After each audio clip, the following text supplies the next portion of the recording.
Okay, hello, good afternoon, everyone. So I hope Section ABC are now here in the meeting room. We'll officially begin our formal lecture classes today. Now, supposedly, hindi man talaga to merge class, but since I wasn't able to receive yet the official class list per section, and I'm planning to change our Pharmacology 1 lecture schedules, I decided to meet you at once na lang, kamutulo ka section at once for this week rani siya. But next week or by this weekend, I will post the final lecture class schedule. Kaya na ay mga hapon na kaayo, na po'y gabi na magsugod. Biskan ako, dili pod ko maka-afford to, marag ako magluya pod siguro ko ana og klase kung gabi ko mag-start. And there are also concerns from other students nga they wanted to change the schedule. But maybe some of the section, ay isa ka section nga 2:30 gyud, murag section B 2:30 mag-start ilahang class, ma-change po na siya, although okay naman siya nga klase. Mo conflict man gyud siya sa ako ang laboratory pod nga klase sa other nga year level. So na ako'y mga conflict na schedule. So ako sa siyang i-arrange this weekend, ang ako lang mong i-update. Okay, so hopefully by next week naa na gyud tay final nga lecture schedule. And i-meet na ko mo next week face-to-face already per section na siya, so that I could provide already the class orientation. Kaya supposedly first day of classes, I always provide a class orientation una. Pero wala pa man, late man gyud ang class list, wala pa gyud ko kanang official gyud kompleto nga class list nga gi-provide na pa incoming nga mga enrollees. So next week na lang yung class orientation. So una na ta sa lecture lesson 1 for pharmacology. Okay. Sige, so let me record this session. At your end, you can also, I will allow you, no, you are permitted to record this session. Ayun.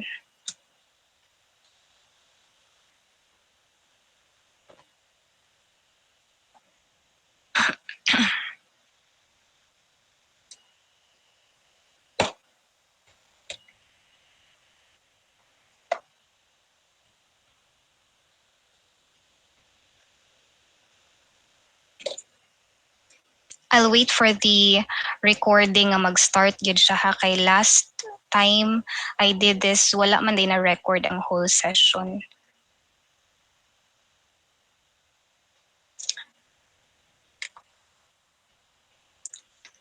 Okay.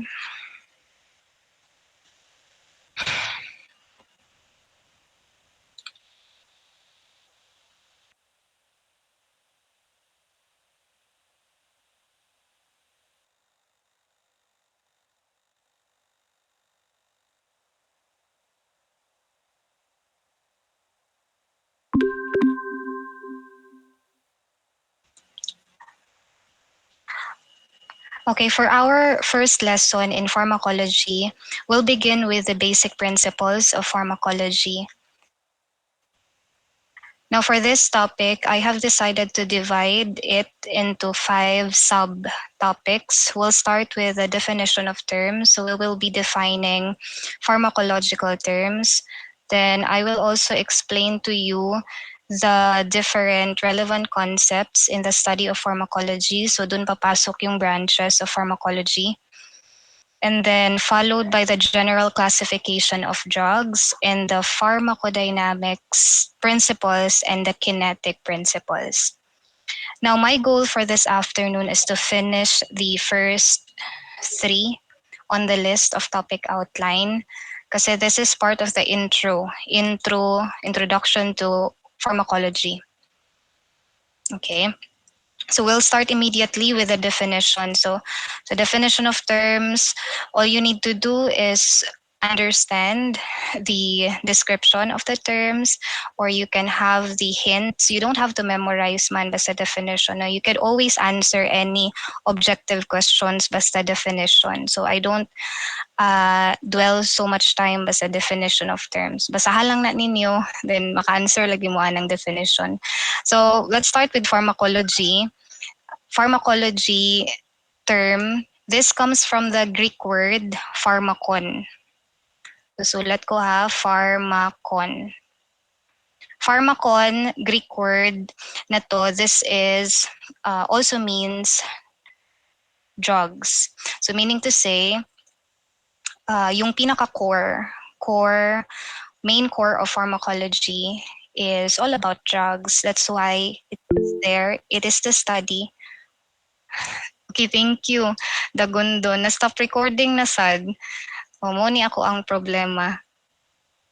Or anyone could do the recording siguro. De ako dang i-repeat ha. Kana i-notify gid ko kung na-stop recording. Thank you for that, Jason. Or at your end, kung kaning second attempt, dili gid siya mo push through ang recording, mo stop gyapon siya. At your end, pwede mo mag-record. I will allow you.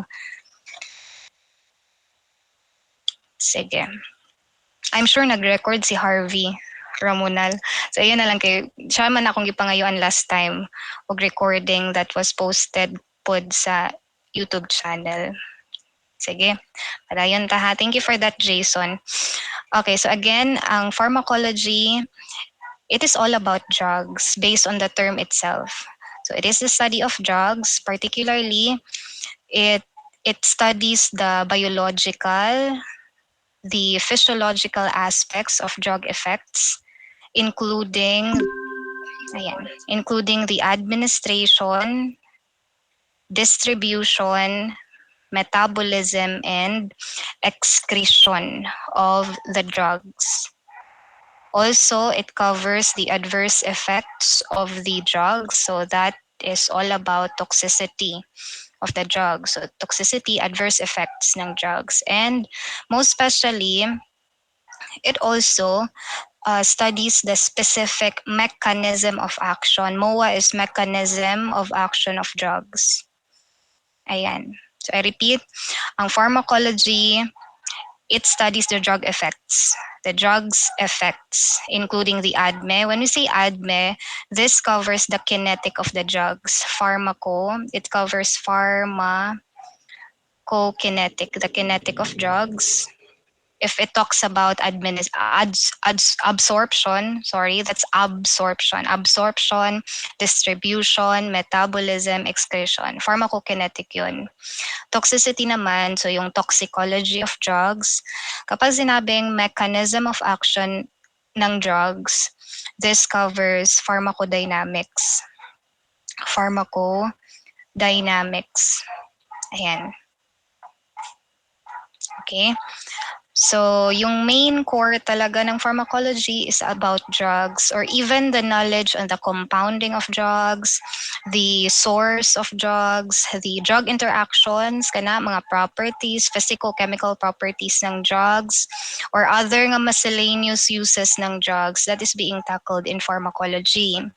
Now, since in your discipline, you're also obliged to learn pharmacology kasi, di ba, you wanted to be a legal drug expert. So you have to know the mechanism of action ng drug. So yan yung pinaka-i-focus nato sa pharmacology. Although there are many numerous branches sa pharmacology, we will just point out those nga kailangan yun ninyo mahibalaan as future pharmacists. So you have to know the specific mechanism of action ng mga drugs. So we will highlight more on the dynamics, pharmacodynamics of drugs. The kinetics, we will also touch some of the kinetics of drugs, but you actually have a separate course.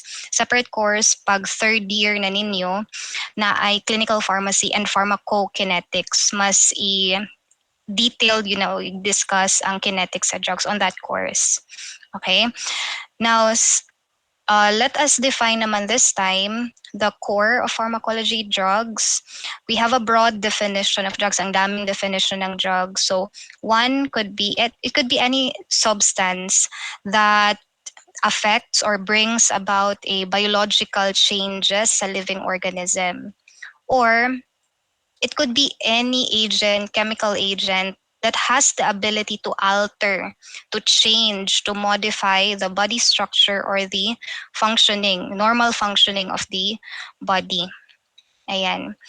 And then yung last nga definition dito ng drugs, I know you are more familiar with this definition kasi ito yung definition ng drugs sa inyong reference book sa BDS.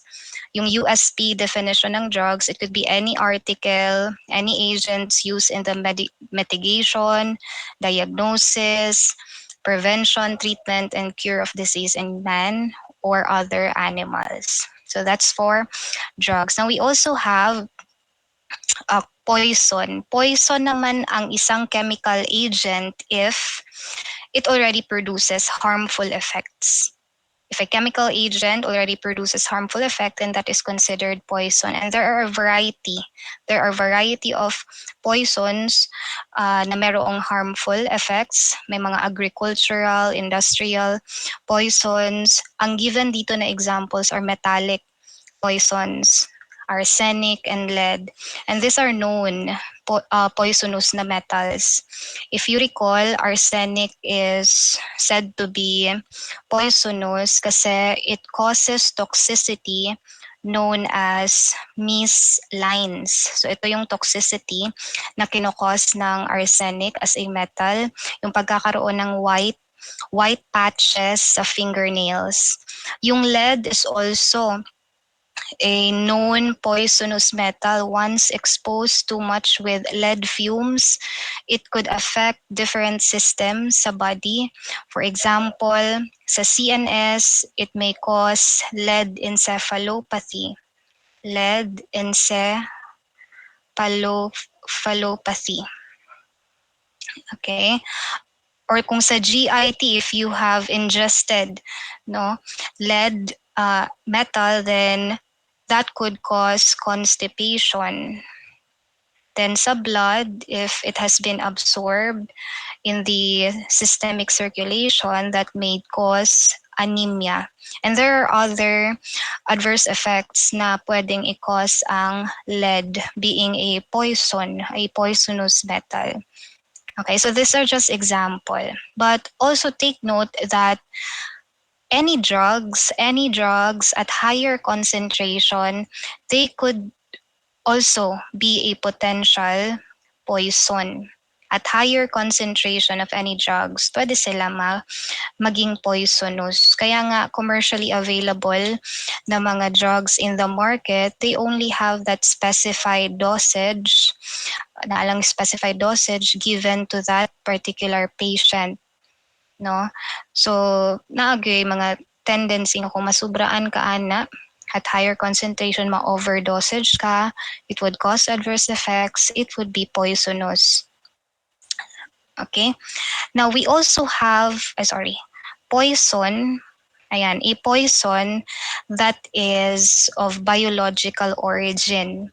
Kapag poison naman nga galing sa living species, naturally produced by plants, animals, microorganism, that is specifically termed as toxin. Okay, so specific example, we have tetrodotoxin. Ang tetrodotoxin, this is produced by some fishes. This is found in the liver or gonads, in the liver or gonads of some fishes. Example sa puffer fish. That is a known fish nga poisonous, toadfish. Ayan. And kahit yung mga plants, di ba? Natin mga plants in your botany, di ba? You've done naman sa inyong botany nga course. Probably na yung mga na-mention dito ng mga plants that releases toxin. Pinaka-common example is yung mushroom, di ba? Ang mushroom na siya naturally produce nga toxin. Okay? Sige. So that's for the definition of terms. And then we'll proceed with the branches of pharmacology. So I've mentioned earlier that there are many numerous branches of pharmacology, but the two primary or the main branches of pharmacology are the following: the dynamics and also the kinetics. So we'll start with pharmacodynamics. Pharmacodynamics, as mentioned on the previous slide, it focuses more on the mechanism of action ng drugs. So it studies more on the biochemical effects, the physiological effects of the drugs towards the living species or living organisms, sa humans, once introduced in the body. So in operational terms, when we define pharmacodynamics, it is what the drugs does to the body, what the drugs does to the body. So ano ba yung ginagawa ng gamot once introduced in the body? Ano ba yung ginagawa niya? Nagpo-produce siya ng effect. That's why kapag dynamics, it covers more on the MOA of drugs, the effects of drugs, actions of drugs. Yan yung ginagawa, di ba, ng gamot sa katawan. Nagpo-produce siya ng certain effect. Okay, so that's dynamics. Okay, so para mas madali niyong matandaan na kapag dynamics, it is the drugs to the body, you highlight letter D. Okay, D for drugs. So what the drugs does to the body or do to the body, what the drugs do to the body. Next, pharmacogenetics naman, ito yung fate, yung destiny ng gamot, yung disposition of the drugs in the body. Okay, kung ano yung destiny ng gamot kapag ito ay na-introduce na sa katawan. Ano yung mangyayari sa gamot sa loob ng katawan. So ano ba yung mangyayari sa gamot inside our body? It will be absorbed in the systemic circulation. It will be distributed, diba, sa site of action. And then it will be metabolized para ready na siya to be excreted. That's kinetics all about.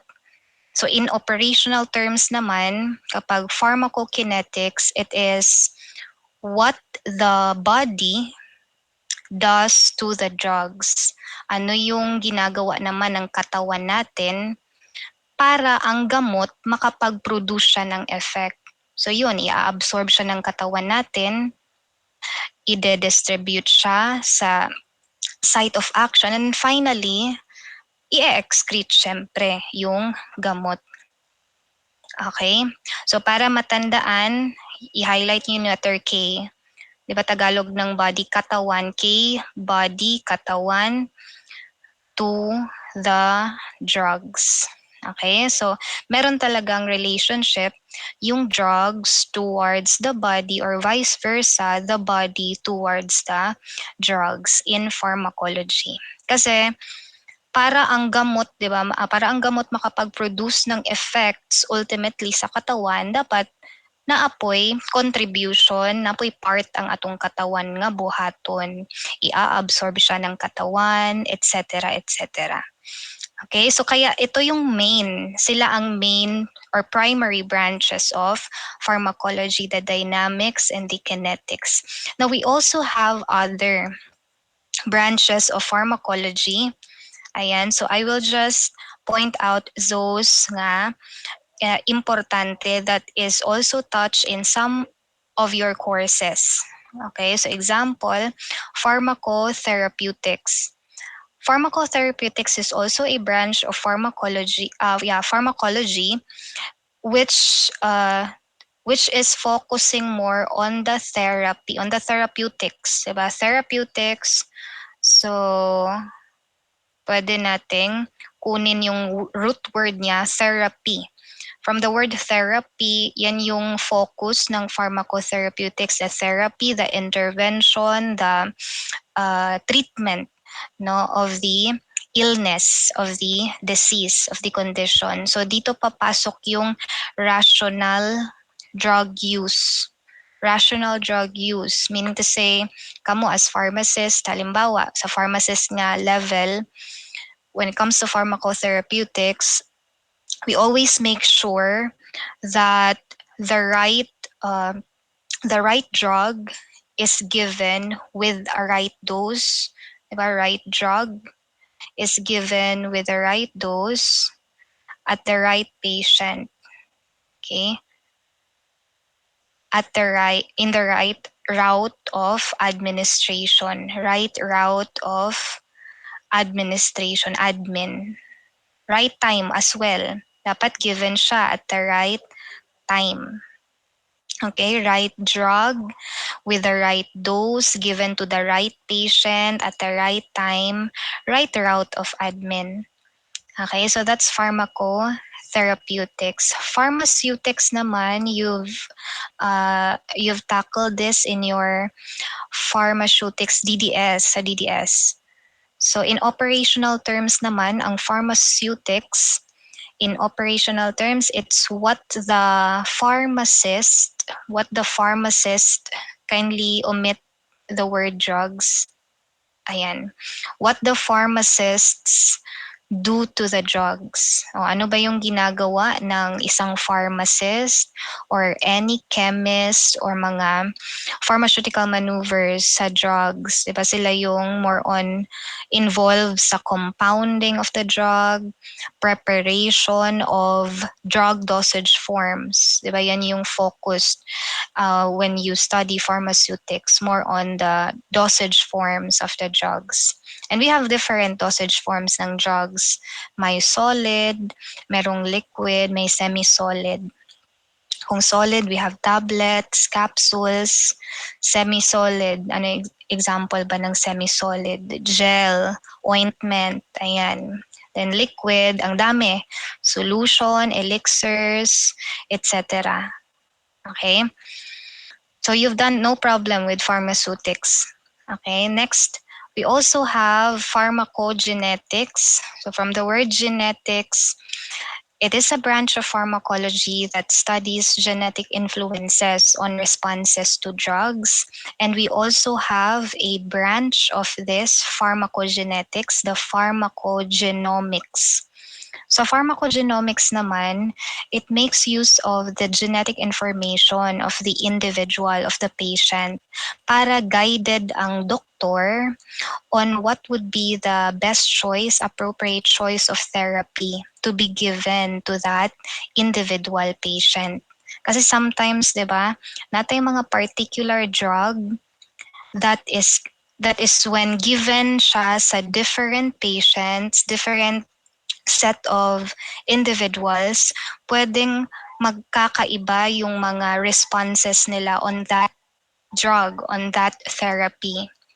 One assumption bakit or one underlying reason bakit pwedeng magkakaiba yung responses nila on that particular drug, it could be because of their genetic makeup. Genetic makeup of that patient. Kaya sometimes there are cases, patient's case, na bago ibigay sa kanya, i-prescribe sa kanya yung gamot na yan, aaralin muna, titingnan muna yung genetic makeup niya kung hiyang ba siya sa ganitong gamot or not. So that falls under pharmacogenomics. Okay, then pharmacoepidemiology, this also studies drugs effects, but on a large size of population, on a population level.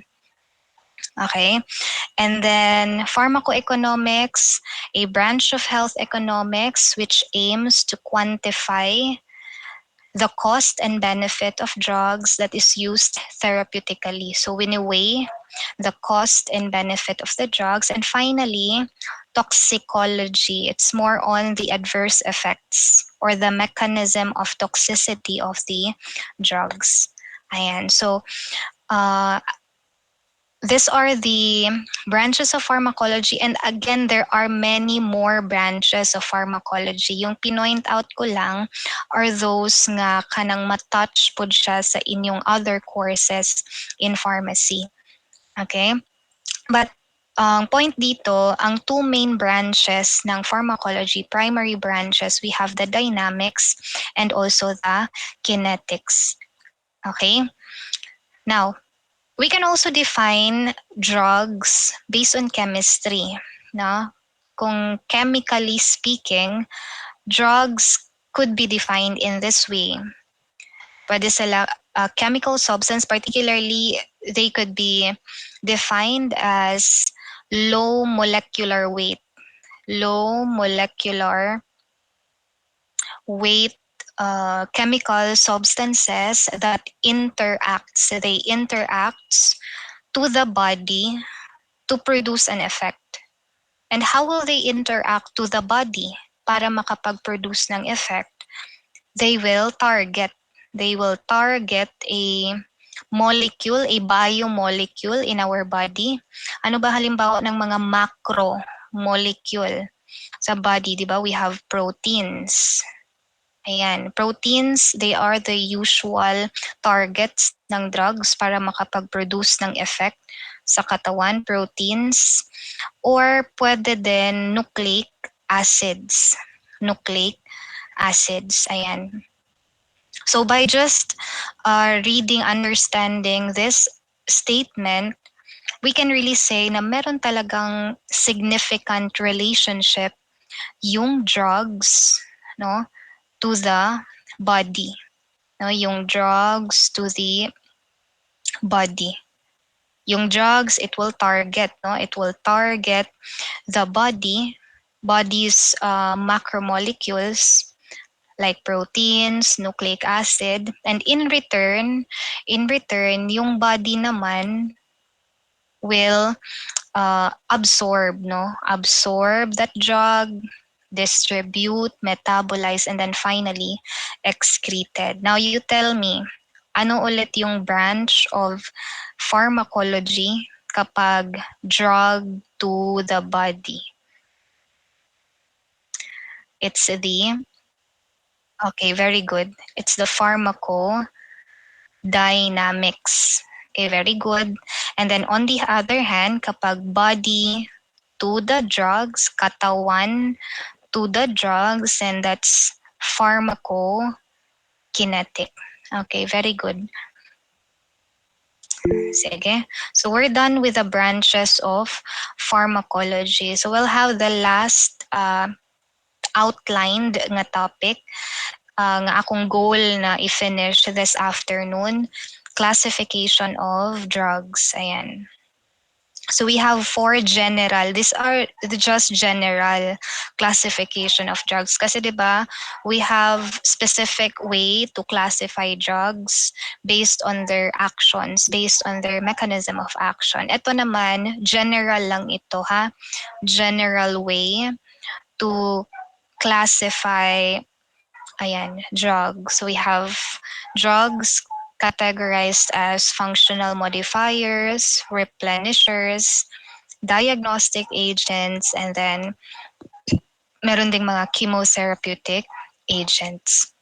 Okay, so we'll start with functional modifiers. So based on the term itself, functional modifiers meaning they are capable of modifying the normal functioning of the body.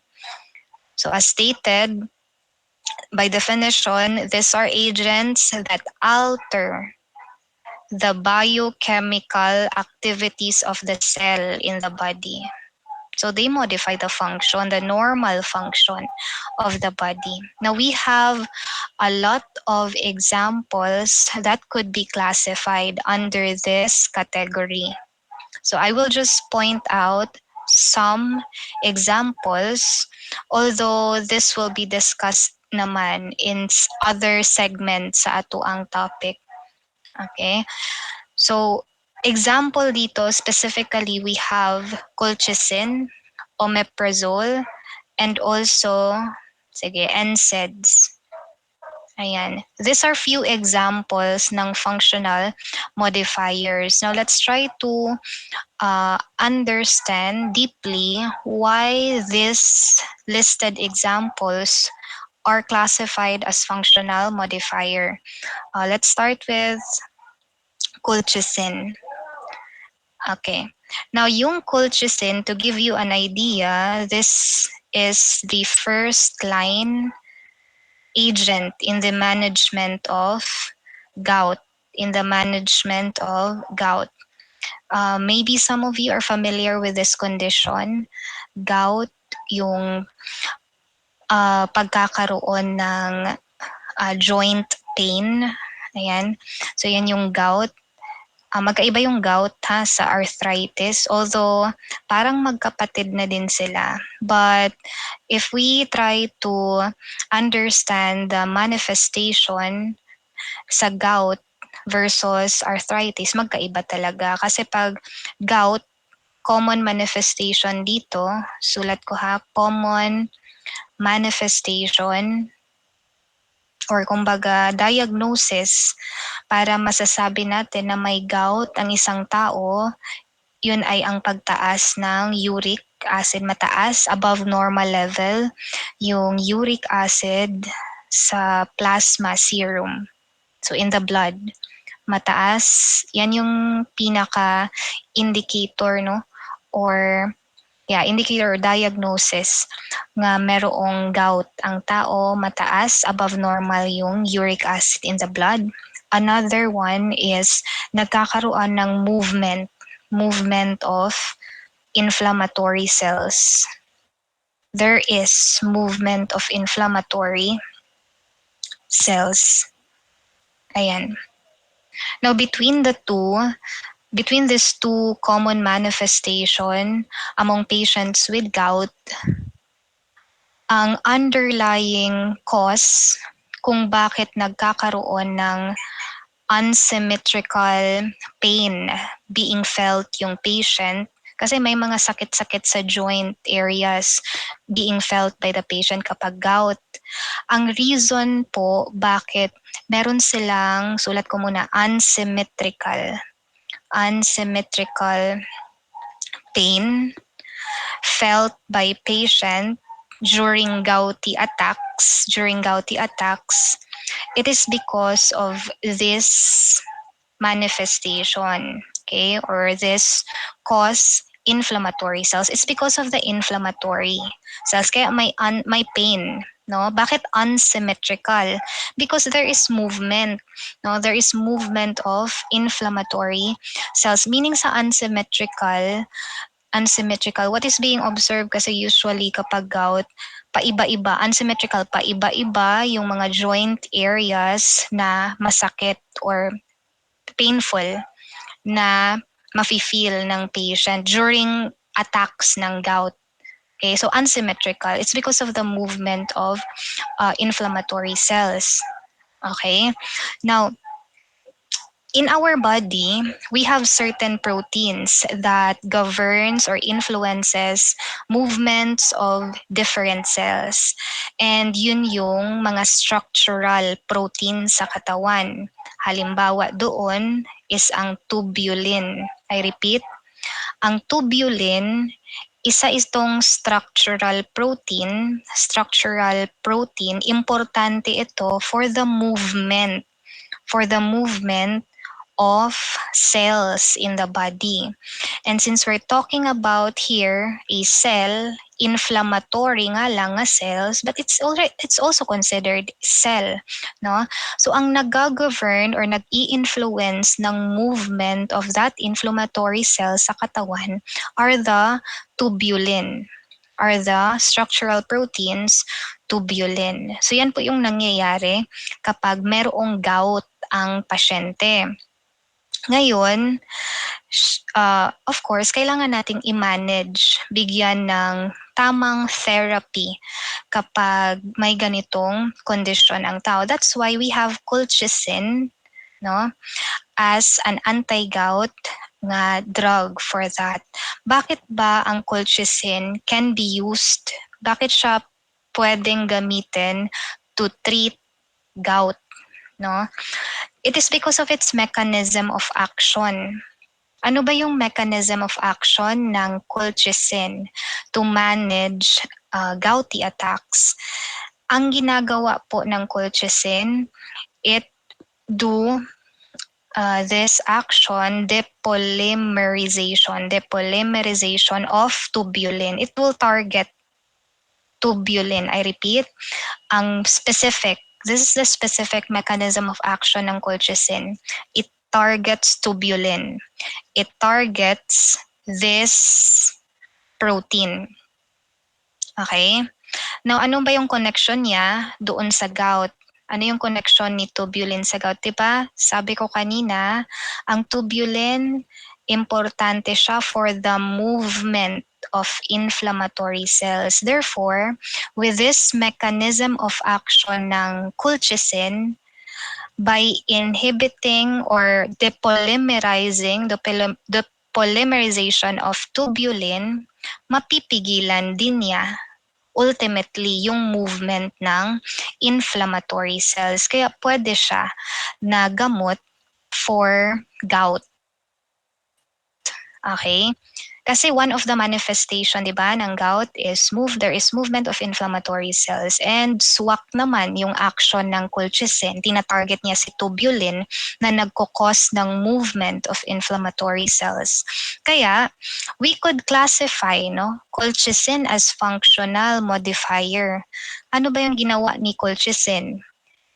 Inalter niya yung activity ng cell. It modifies the movement of this cell, specifically the inflammatory cell. Okay? Now, another thing that you have to take note about colchicine is it has nothing to do with uric acid.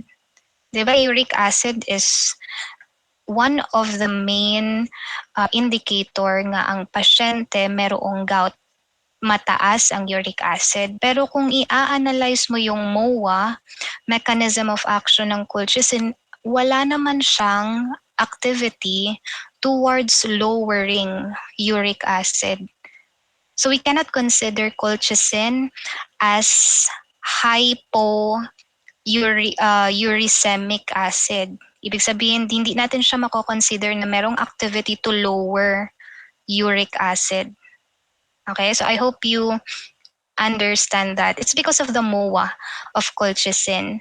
So usually, kapag binigay yung colchicine sa pasyente, it always come together with a hypouricemic agent. Dapat meron siyang kasamang other na gamot na may activity to lower uric acid. Okay? So example doon na hypouricemic agent, allopurinol. This is a common drug that is given together with colchicine para mapababa yung uric acid in the blood. Okay? Do you have any question? Walay question.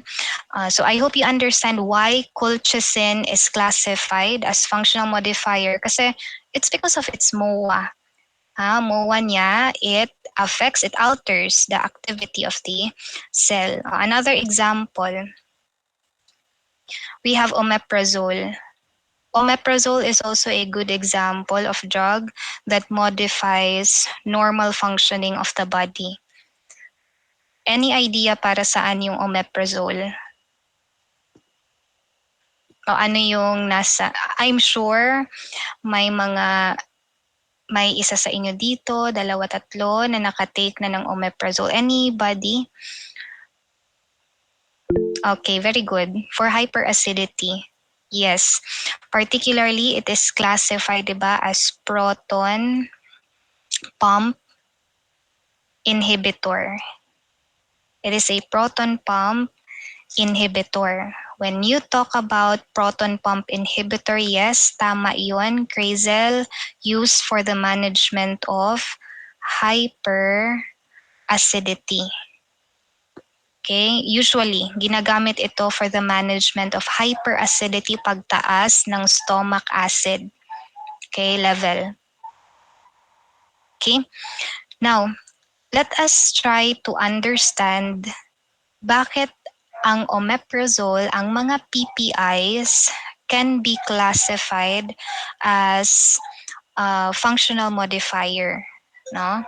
Or particularly, bakit kapag PPI, kapag na-inhibit ang proton pump, bakit pwede siya gamitin to manage hyperacidity? Kasi kapag sinabing proton pump inhibitor, mechanism of action na yan ng gamot, it inhibits the proton pump, the gastric proton pump. No, sa stomach yan, makikita, no, gastric cell.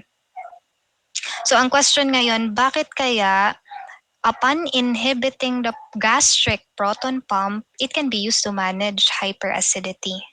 So let's first understand what is that proton pump. No, yung proton pump. Ano ba yung proton pump? Yung proton pump, this is also known as hydrogen, potassium ATPase pump. This is the other, ayan, sorry. Ayan, so ATPase pump.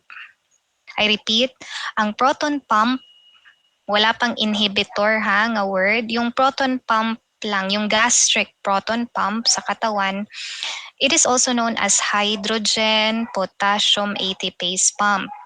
And yung importance niya is that it mediates the release of the following. It mediates the release, or it triggers the release of the following endogenous substances. We have acetylcholine, gastrin, ayan, and histamine. I repeat, ang proton pump, it triggers the release of acetylcholine, gastrin, and histamine. Now, ano naman ngayon kapag na-release niya yung tatlong endogenous substances na ito? Take note that these endogenous substances, once available and released in the stomach po, it will influence the secretion of HCl. Okay? It influences the secretion of HCl. So too much release of these endogenous substances would probably cause or result to increase HCl level sa stomach. And that could be a problem. Yung pagtaas ng HCl sa stomach is problema yun. Okay? Pwede yang mag-cause ng hyperacidity or any other acid peptic diseases. Halimbawa, ulcer, okay? GERD, ayan. Kaya kailangan itong i-manage, kailangan itong i-relieve, i-treat. Kaya we have certain drugs that could somehow inhibit proton pump. Yun yung mga proton pump inhibitor. Okay? So with this proton pump inhibitors, pwede sila gamitin to manage hyperacidity. Kasi kapag na-inhibit si proton pump, hindi na ito mare-release. No? Pigil ang release nila, mapipigilan yung pagtaas ng HCl. Kaya pwede sila gamitin for the management of hyperacidity. Ngayon, by name, pangalan lang ang identification ninyo for PPIs, madali lang silang ma-identify based on their names, those ending in prazoles. Okay, please take note of that. Yung mga ending in prazoles na gamot, esomeprazole, omeprazole, lansoprazole, and many other prazoles. Yun po yung mga PPIs. PPIs, proton pump inhibitor. Except, meron lang pong nag-iisang gamot nga ending in prazoles din, but it is not considered as PPI. Okay, and that is aripiprazole. Aripiprazole. Kasi this is an antipsychotic agent. Antipsychotic agent. So please take note of that. PPIs, based on their names, ending in prazoles, except aripiprazole. Okay, another thing that you should also take note, i-add ko na lang din ha, na ang mga PPIs, they are also considered the most effective, most efficacious drug. Efficacious. E ba yan? I don't know the spelling. Effective. Basta effective na lang. Effective. May word ba nga efficacious? Effective. Okay, most effective drug. Ayan. For hyperacidity. Ayan, hyperacidity. Ayan. Okay? So take note of that. Based on their mechanism of action yan, they are considered the most effective. Kaya first line sila. First line in the management of hyperacidity, first line in acid peptic, mga acid peptic diseases. Ayan. Pwede din sila for GERD. Okay? Yan, hyperacidity, GERD, also peptic acid peptic disease. Acid peptic disease. So, pasok na doon yung ulcer. Yan, first line. Kasi kung i-compare mo sa other agents, other drugs that could also manage hyperacidity, masasabi natin na it would be PPI ang most efficacious talaga kung i-compare natin halimbawa PPI versus histamine blockers or histamine 2 blockers. Histamine blockers or histamine 2 receptor blockers are also drugs that could be used to manage hyperacidity. Example, yung sa Kreml S Advance, merong nakalagay dyan sa generic name niya, famotidine. Famotidine is an H2 blocker.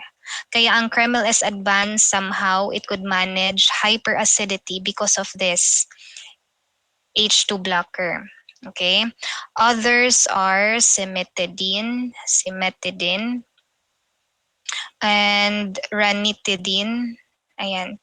So, halimbawa ito ng mga H2 blocker. Now, i-compare mo sa PPI, yung effect niya, mas effective talaga yung PPI kasi by looking at the, 'di ba? Kung i-compare mo yung MOA niya, tatlo yung kaya niyang pigilang i-release: acetylcholine, gastrin, and histamine. Yung tatlong trigger to release HCl, kaya niyang pigilan yun. Mapapababa yan lahat, no, ni PPI, gastrin, and even histamine. Whereas, yung histamine blocker, particularly histamine 2 receptor blocker, yung binablock niya lang is histamine, no? Based sa pangalan niya, histamine blocker. So yung ginagawa niya lang, pinapababa niya is histamine only. Binablock niya lang kasi yung histamine receptor. Okay? And kung histamine lang yung na-block niya, remember, there are other triggers to release HCl. Meron pa si gastrin. Meron pa si acetylcholine. Okay? So, that's for PPIs. for omeprazole, no? Example ng PPI. So na-alter niya yung body's normal functioning. 'Di ba? Yung normal na HCl secretion, yung normal na activity ni acetylcholine, gastrin, histamine, napigilan niya yun. Okay? So functional modifier. Okay? Then lastly, okay, last example. Let's have NSAIDs.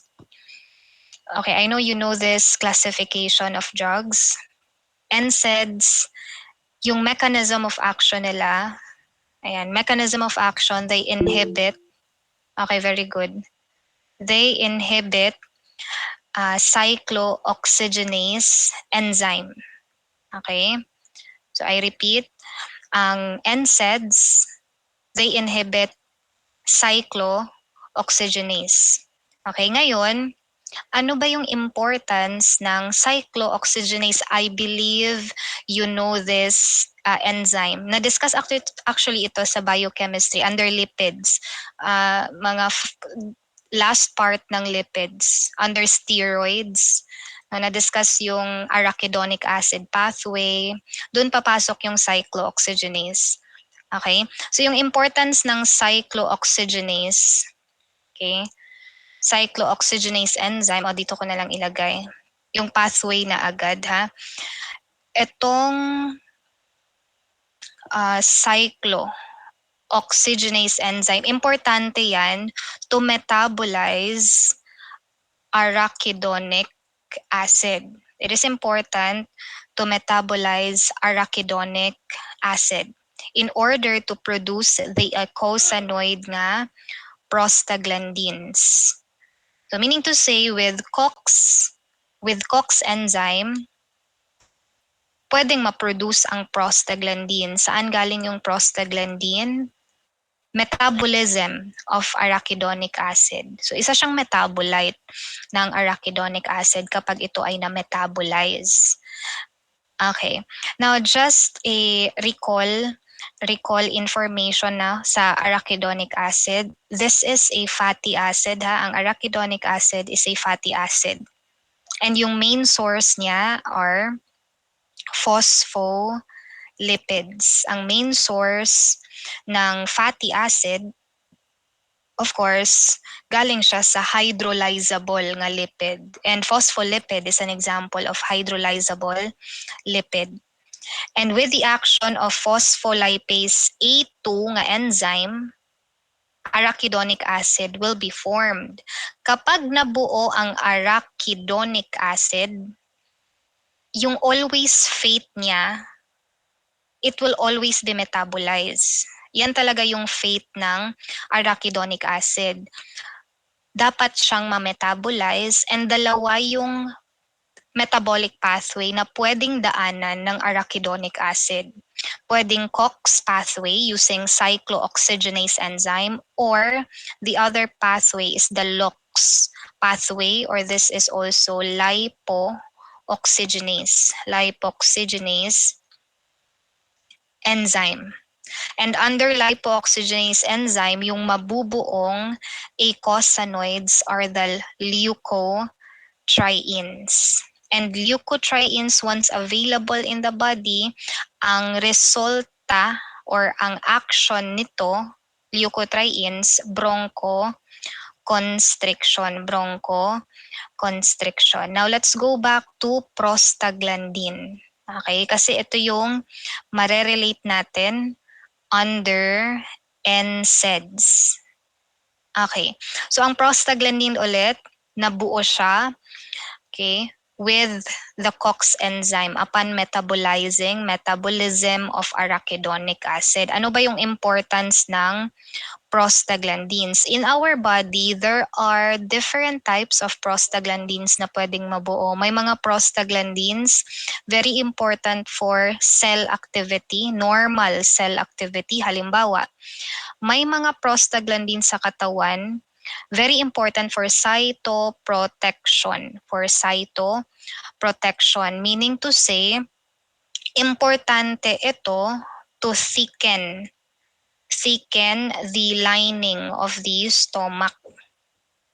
Okay, importante ito to thicken lining of the stomach. Siyempre, importante yung lining sa stomach kasi remember, ang normal pH sa stomach, di ba, is acid. Very acid yun siya kasi pH of 1.5 to let's say 3.5. Yan yung talagang acidic talaga yung normal environment ng stomach. And syempre, when we talk about acid, corrosive naman talaga yung acid, no? So, kailangan may enough lining yung stomach. Kasi kapag manipis yung lining ng stomach, that would result, yun, mga acid peptic disease, madali lang siyang mag-bleed. No? It would cause stomach upset. Madali lang ma-upset yung stomach if very thin yung lining sa stomach. But good thing, we have prostaglandins, no, na being synthesized sa katawan for normal cell activity for cytoprotectant or for cytoprotection. Now, we also have prostaglandins nga napoproduce siya in the setting of pain, and inflammation. Meron ding mga prostaglandin na nabubuo in the setting na induce na mga prostaglandin in the setting of pain and inflammation. And of course, there are certain pain, inflammation that is not tolerable already. So kailangan natin siyang gamutin. That's why we have anti-inflammatory nga mga gamot. So dun papasok yung mga NSAIDs. Okay? So kayang gamutin ito, no? Kayang gamutin ng NSAIDs yung inflammation kasi nga yung action niya, ano ba yung action ulit ng NSAID? It inhibits COX. Tingnan natin ha, kapag na-inhibit yung COX, meron or walang prostaglandin? Meron or wala? Okay, wala. So pigil ngayon yung synthesis, no? It would inhibit. Now with NSAIDs, take note also, inhibited yung prostaglandin synthesis. Okay? Ayan. So good thing yun. Kasi it will inhibit the inflammation, the pain. Okay? Kaya anti-inflammatory sila.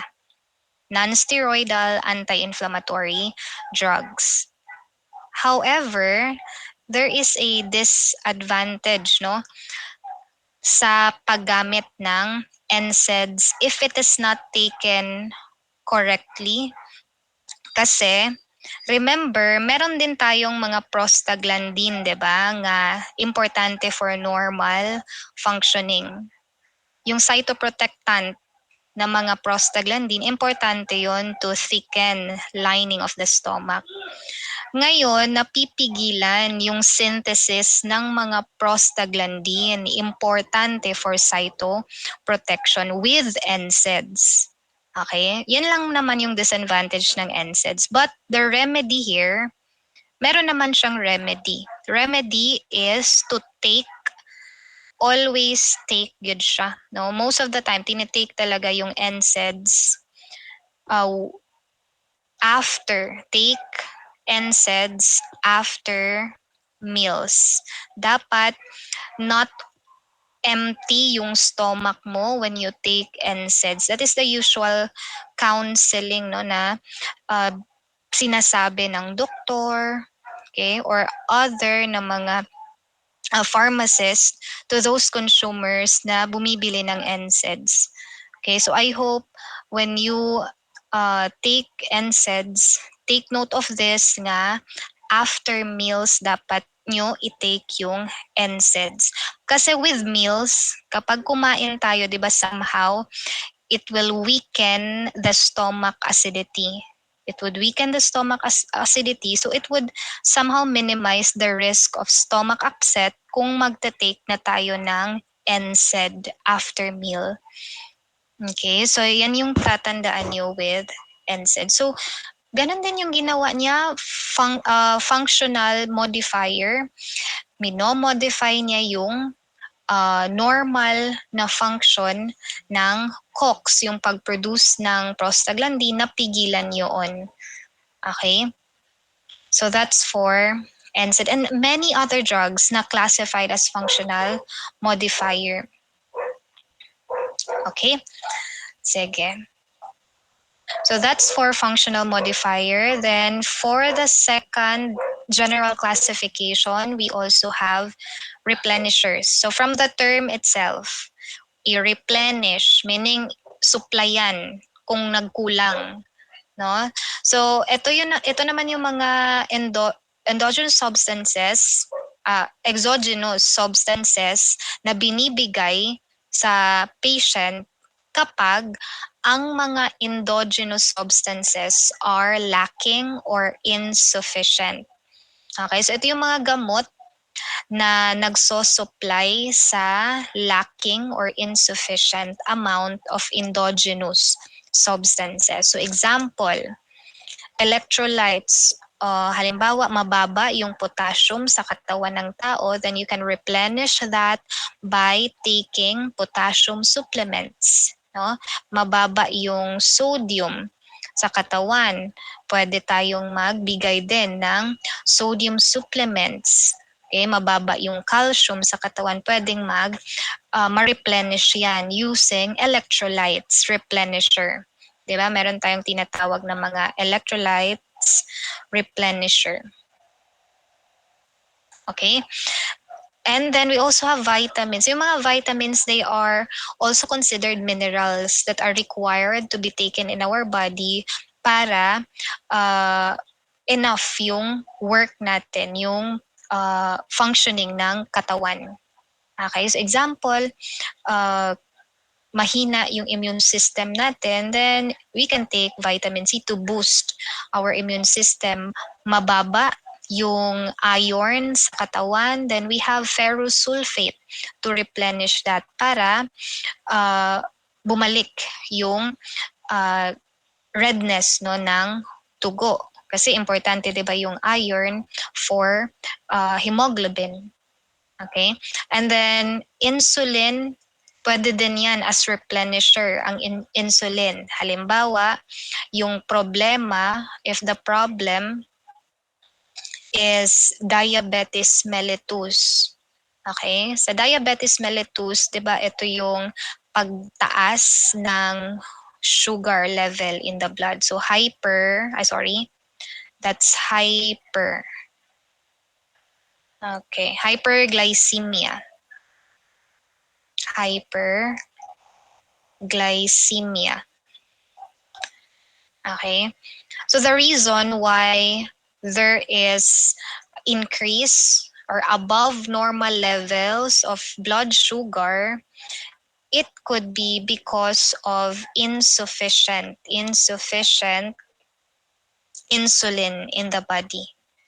Okay, in the blood, okay, in the body. Insufficient yung insulin being released by the pancreatic cells, by the pancreatic glands. Okay, balikan ko ha. Ang diabetes mellitus or hyperglycemia, ang problema dito, may pagtaas ng blood sugar level. Okay, blood sugar level. And of course, in our body, we need insulin. In our body, we need insulin to lower, okay, to lower the sugar, the blood sugar. Eh kung mababa yung insulin sa katawan, ang mangyayari, walang endogenous substance that would control the blood sugar level. Kaya there could be a probability na ang arising problem is diabetes mellitus. Okay, so pwedeng i-replenish. Insulin could be a replenisher here kasi kinulang lang naman ng insulin. Okay? Sige. Then diagnostic agents, from the word diagnostic, Ito yung mga ginagamit for diagnosis purposes to detect, to examine the body if there is an existing diseases, existing malfunctioning or abnormality sa katawan. Okay, so ito yung mga gamot na halimbawa, example, tenselon. Ang tenselon, this is usually used by doctors to detect if the patient has myasthenia gravis. Myasthenia gravis.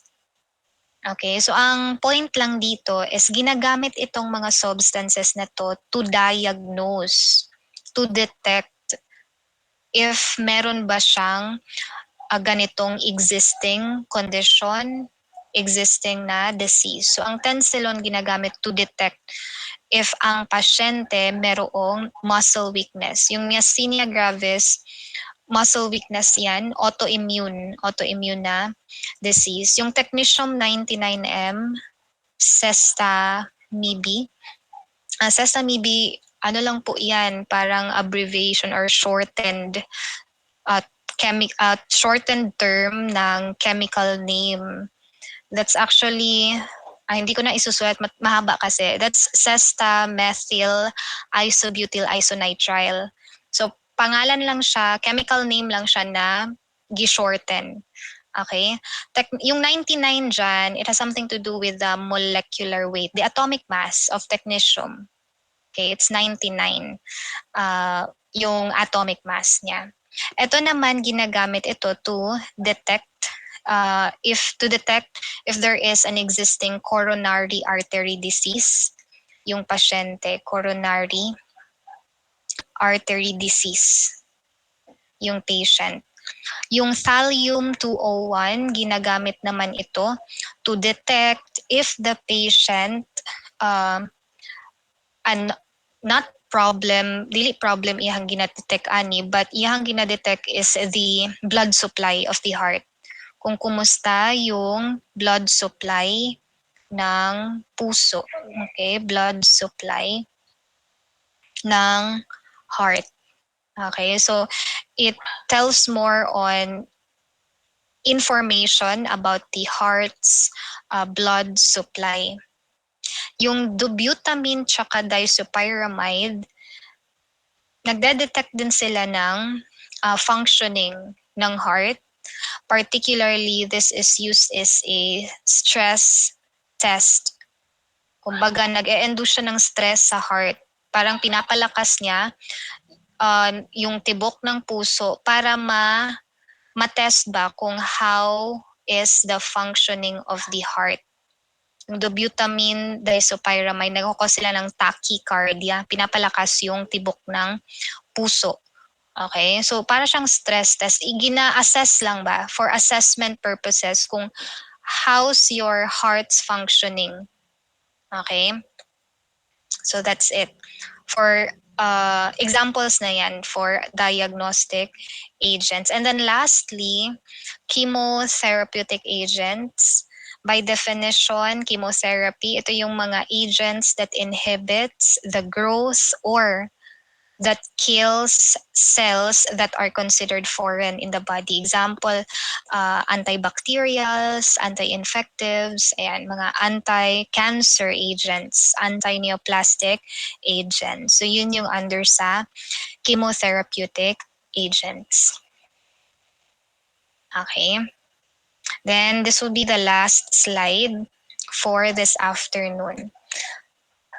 Okay, so please take note, all drugs or medication, they are potentially harmful since these are substances that are not essential to the body's normal metabolic needs. Tama naman, 'di ba? Kasi ang mga gamot, 'di ba, exogenous naman 'yan, hindi naman 'yan talaga normally produced by our body. Parang ano lang siya talaga, kailangan lang natin siyang i-take if there are abnormalities sa katawan, malfunctioning sa katawan, para lang matreat or para i-prevent ang certain na mga condition sa katawan. So potentially, they could be harmful talaga. That's why we should always follow yung specified appropriate dose given to us. If tayo, pasyente tayo, then we are given prescribed with drugs or medication, we should always follow the specified dosage na binigay sa atin. Okay? Kasi too much of that could be harmful already. Okay? Sige. So do you have any question? Okay. May question ba? Okay, walang question. Wala ba? Okay, any question? Okay, walang question. Sige. If you have any question, I will now dismiss the class. Okay, I'll see you next week. Again, this weekend, I will post the final lecture class schedule, okay, for every section. So thank you for listening. I hope you were able to grasp information this afternoon. See you. Have a productive weekend. Thank you. Thank you, ma'am. Bye, ma'am. Sige. Thank you, ma'am. Bye, ma'am. Sige, Thank you, ma'am. Bye, ma'am. bye-bye. Thank you. Thank you, ma'am.